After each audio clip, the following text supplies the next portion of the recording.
You're listening to the official podcast of the Salt Lake Bees.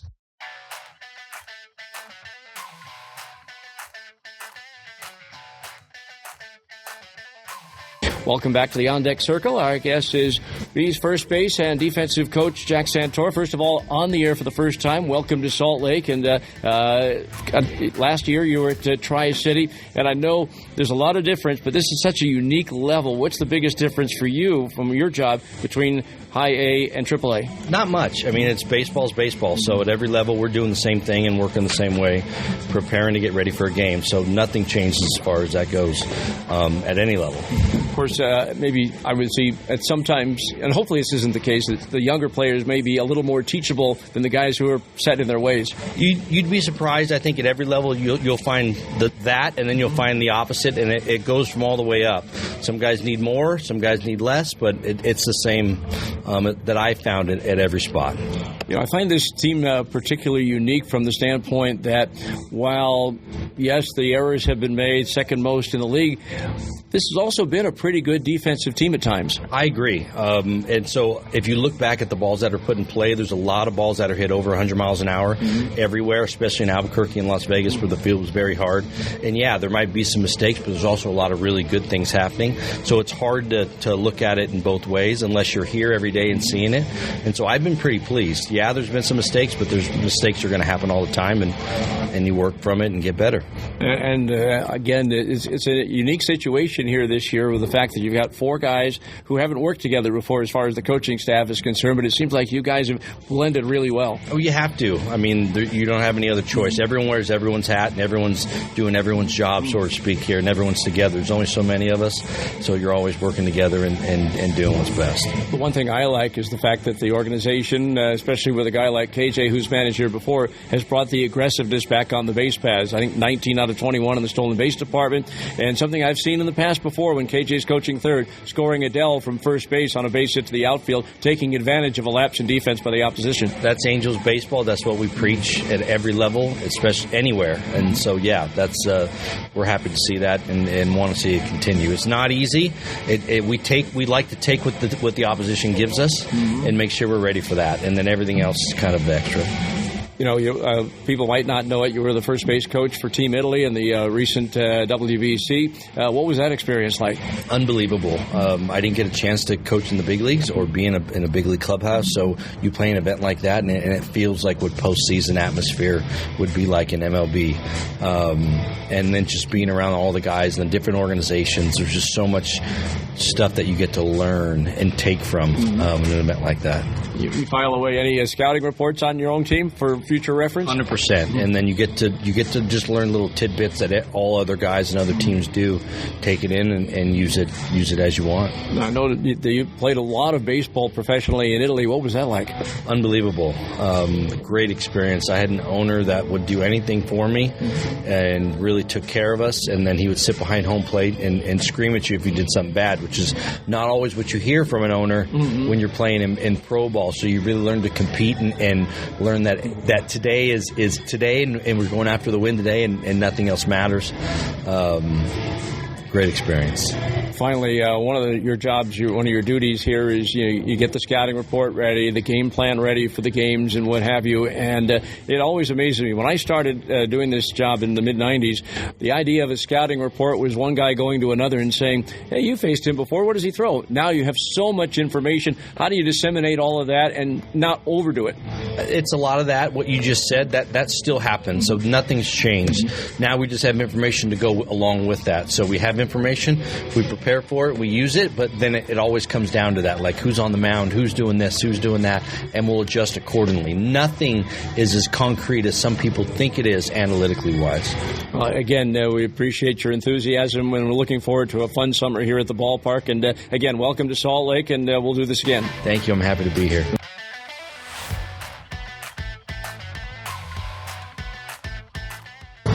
Welcome back to the On Deck Circle. Our guest is the Bees' Taylor Jones, who had a big 4-hit night last night for the Bees, drove in 4 runs. And first of all, Taylor, thanks for joining us. And I guess the old saying is, if you can't beat them, join them. But in baseball, if you can't beat them, sign them. Because I recall last year you went 6 for 12 with 4 doubles and 5 runs batted in a handful of games against the Bees in September. Yeah, I mean, I enjoy playing in Salt Lake. It's a beautiful stadium and beautiful environment, and was always excited to play against the Angels. What was the deciding factor on signing with the Angels? Just a good organization. You know, you can tell that they're building something up in the big leagues and throughout their minor league system.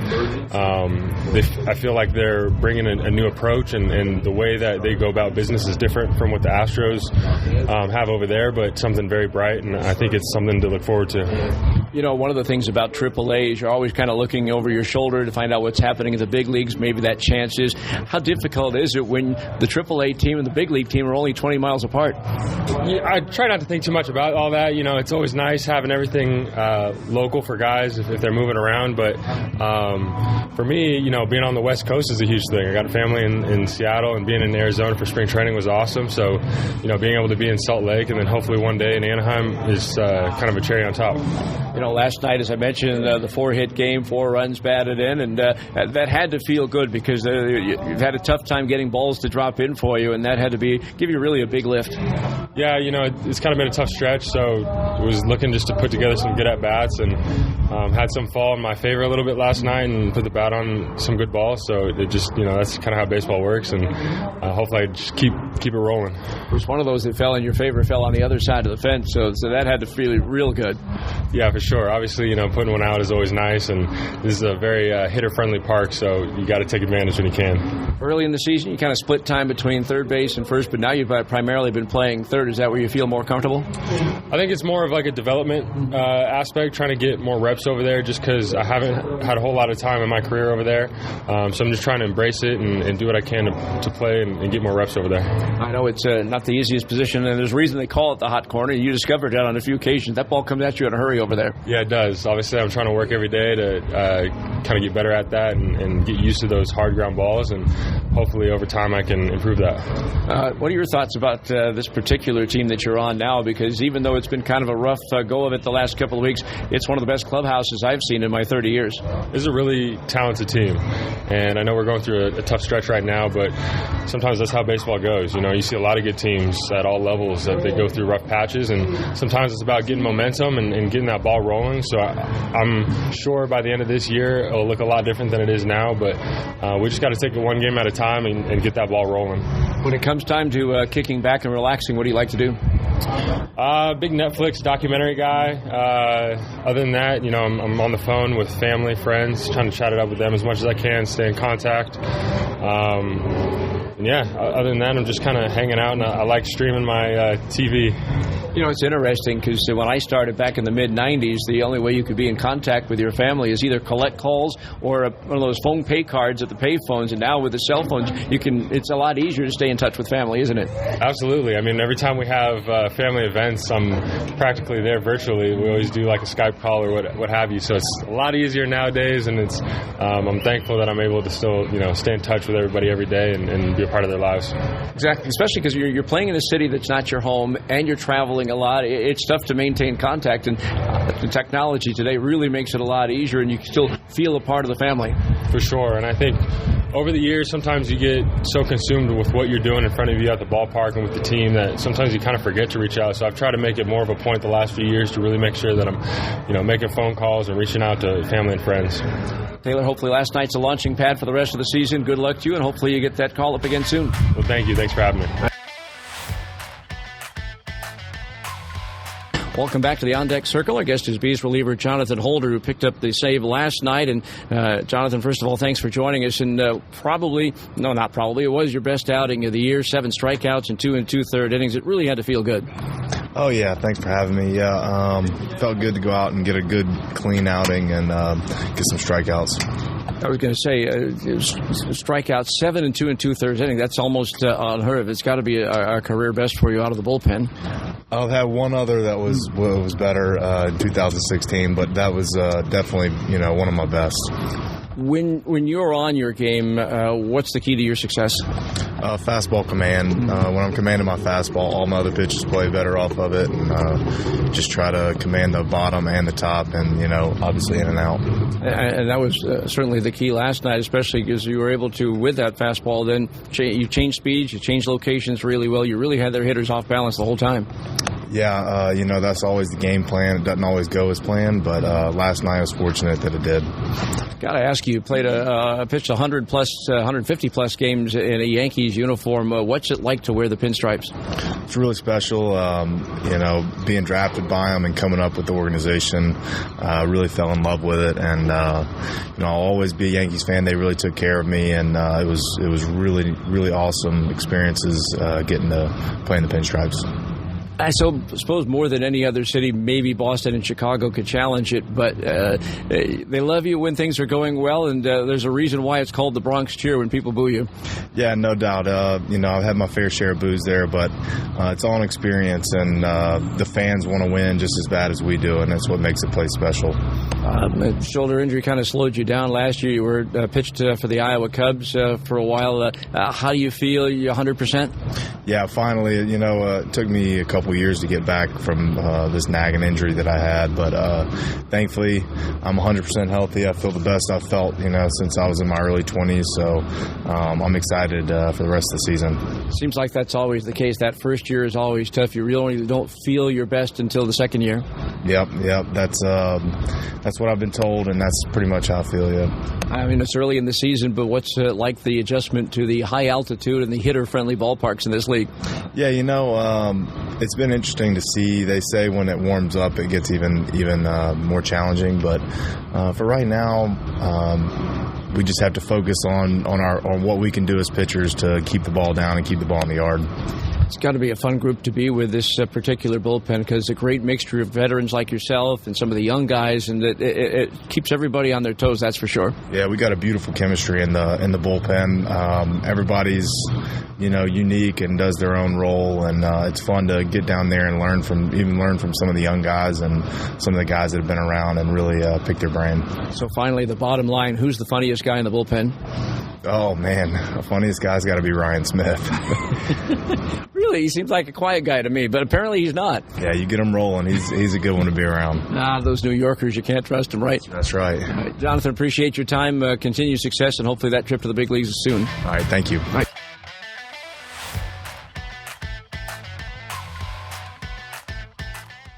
I'll wait for you. All right, everything's working. So in 3, 2, 1.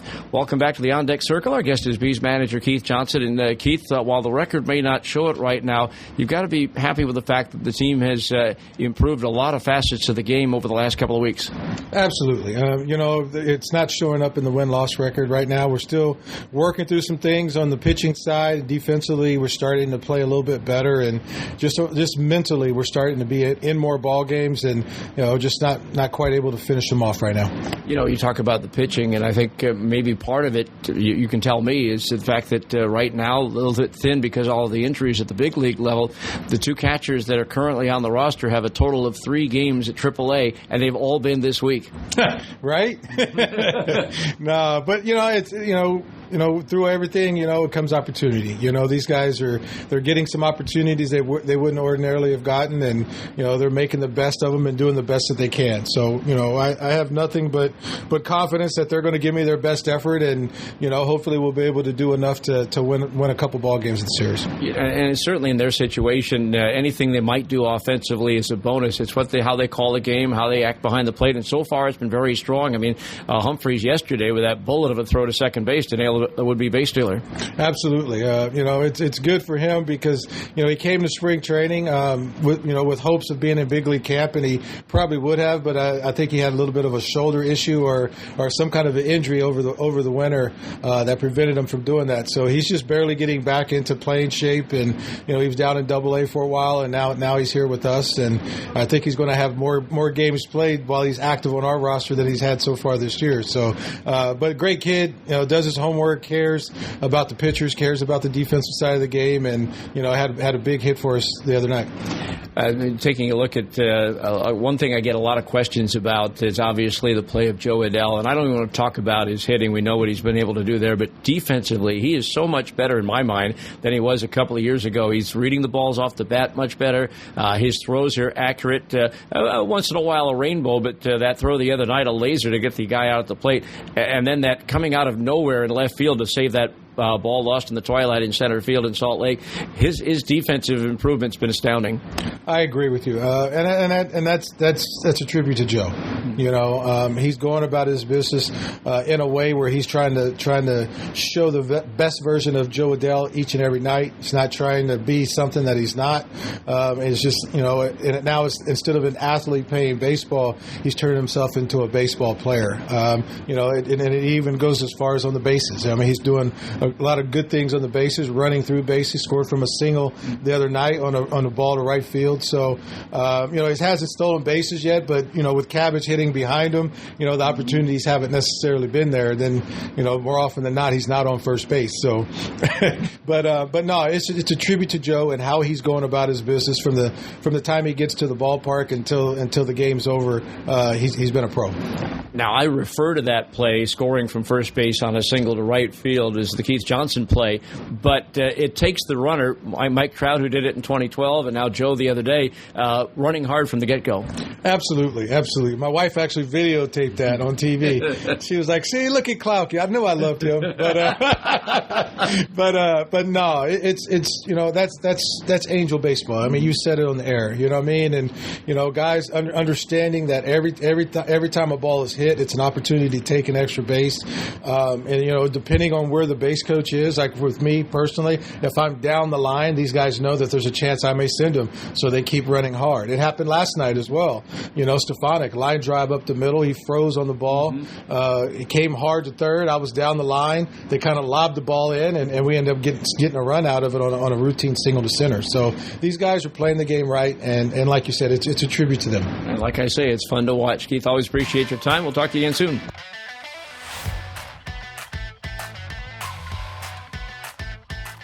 Welcome back to the On Deck Circle. Our guest is Bees outfielder Jared Oliva. And Jared, I want to talk to you about a couple of things. Let's start last night with that inside the park home run. That was one of those things. It was to right center field. When I saw the rebound go over the shoulder of the center fielder and roll out in the center, I thought there was a chance. At what point, because the play was in front of you, did you think you had a chance to get all four? Yeah, definitely when I hit it, I knew it was going to be, they're going to have a chance to, get it in the outfield. And once I saw it hit the wall, I knew it bounced off pretty good. So once I saw that, it kind of immediately triggered something of like, man, this might be a good shot to do it. But obviously, coming around third and seeing KJ, wave me around, that's when I was like, oh man, this could really happen. And then after I saw the video, I mean, heck of a bounce it took, obviously. But really exciting play. I got to get my first one last year, actually, inside the Parker, but it was a lot closer play than that was. So thankfully, this one was a little more easier to walk into. So I was going to ask you if this was your first or whatever, but the one last year, tell me about it. Yeah, the one last year was actually I think it was against Jack Lopez. It was against Toledo. Hit ball center field, same thing, kind of bounced off the wall. Center fielder kind of bumped in the center field wall and didn't take as quite big of a bounce, but it's something I've always wanted to do in my career. I think everybody, sure, and inside the Parker would be something cool to kind of put on their, bucket list items. And I decided, I was like, oh, this is a chance to go for it. And I do remember the shortstop or second baseman made an incredible throw from short center field and threw it into the catcher like right on the money, and I beat it. I think if the ball got by the catcher, and that was really, really cool. Well, I can't say the one last night was the 24th in franchise history, but I guess it's not that special. Even David Fletcher has one. No, I'm just kidding. I'm kidding. He hit one off the wall and left it just kind of rolled back down third base. Also wanted to ask you about the catch. That was a spectacular play. Now, playing the outfield here is probably a lot different than playing in the IL, and probably your first inclination is to break back, but you had a huge jump on that one. Yeah, it's definitely, obviously, this yard yard, as with most stadiums in this league are a lot bigger, especially in the gaps. And honestly, the coaches did a good job with our positioning and, kind of our scouting reports. And, once he hit it and I kind of knew the situation of the game that, 2 outs, that's a big run, obviously, on base. And, the more we could do to kind of prevent that and keep us, 1-run ball game. And, when he hit it, I knew I had a good beat on it. But also when he come close to the wall, it's kind of make or break. And I thought it was a good time to go for it and, kind of put your body on the line, I guess, a little bit. And thankfully we held on to it. So yeah, people see the padding, but that's cement underneath it. Yeah, I was about to say the wall always seems to win in those kind of terms. But no, we feel good, and I'm glad I got to make the catch for Holder because he did a really good job pitching the whole night. So before I let you go, you've played almost your entire professional career out east. So how special was that series in Sacramento where you're able to have family who come watch you at the ball game?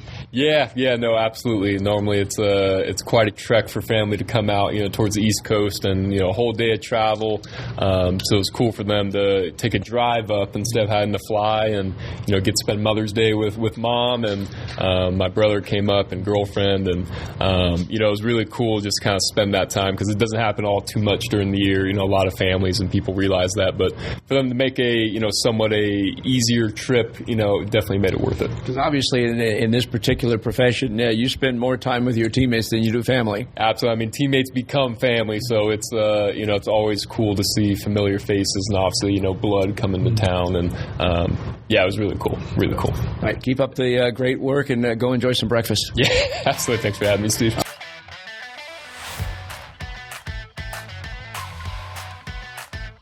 Welcome back to the On Deck Circle. Our guest is Angels first baseman Jared Walsh here on Major League Injury Rehab assignment. And first of all, Jared, welcome back to Salt Lake. And obviously the important question is, how you doing both health-wise and baseball-wise? Yeah, I'm feeling a little bit better. Been doing a lot of rehab and stuff like that, kind of get the vision and deal with the headaches and stuff like that. But glad to be back in Salt Lake and just glad to be back on a baseball field, to be completely honest with you. Of course, the interesting part about all of this is the fact that a lot of your treatment took place right here in Utah. That's true, yeah. I was in Provo for about 3 weeks doing pretty intensive rehab, so went back to California for a little bit, started treatment at another clinic in Los Angeles, and then here I am on my rehab assignment. And as far as everything is concerned, you think you feel you're about ready? Yeah, I think so. It's good to be back, get at bats. Kind of feel like I'm going through spring training 2.0, but seems like it's getting to be about that time. It was interesting because I mentioned to you that your numbers were really great at spring training, but obviously something wasn't right. Yeah, vision was really a problem, and fatigue was a struggle for me too. So those were two things that I want to continue to work on throughout the season, just because the schedule is so grueling that if you're not getting proper sleep and feeling recharged, it's going to be tough to contribute. What was it like the other day walking into this ballpark for the first time since 2019? Yeah, it was like a really strange feeling. I made my AAA debut in Sacramento in 2018, and then my rehab assignment started there. So it's kind of odd. I looked around, and I think it was like 5 or 6 years ago, and just starting to feel a little bit old, but very thankful.